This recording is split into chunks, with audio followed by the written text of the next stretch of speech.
Pengusiran paksa nenek bernama Elina dari rumahnya oleh sekelompok orang, massa menggelar unjuk rasa di depan Gedung Negara Gerahadi, Surabaya.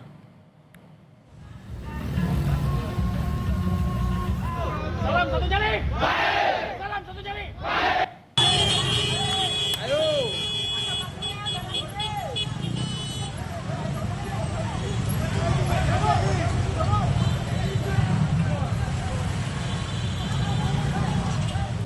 Dalam aksinya, massa menuntut polisi usut tuntas pengusiran paksa dan aksi main hakim sendiri kepada nenek Elina.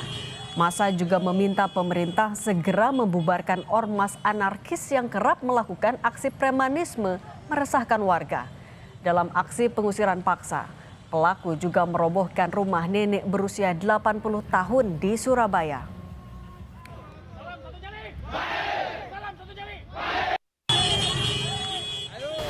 Usut tuntas secara hukum pelaku pengusiran paksa dan aksi main hakim sendiri atas kasus rumah nenek Elina yang wajib bertanggung jawab penuh atas kerugian yang timbul dari pengusiran ini. Pemerintah pusat harus lebih ketat memberi izin atas nama ormas agar tidak terjadi persepsi buruk yang menimbulkan sentimen negatif dari masyarakat, terutama masyarakat lokal. Untuk segera kepolisian mengambil sikap atau menaikkan status tersangka kepada para pelaku yang sudah viral videonya, wajahnya di mana-mana.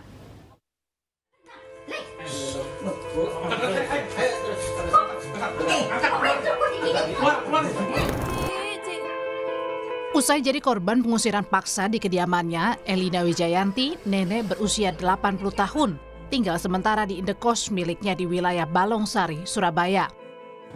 Sebab usai diusir paksa, rumah nenek sudah rata dengan tanah. Dokumen dan sertifikat rumah termasuk barang-barang nenek Elina juga hilang. Semua pihak yang terlibat termasuk Samuel, orang yang mengaku telah membeli rumah Elina pun dilaporkan. Mengusir secara paksa, kemudian sampai merobohkan rumah itu, terus kemudian barang-barang yang ada di dalam itu ada dokumen, sertifikat, termasuk letter C dari rumah tersebut. Siapa yang dilaporkan? Ya pasti nanti pihak yang terlibat pastinya. Ya termasuk nanti ada di situ sama katakan yang melakukan pencoretan atau mengizinkan sampai alat berat masuk ke kampung tersebut sampai, mohon maaf, merusak objek rumah itu.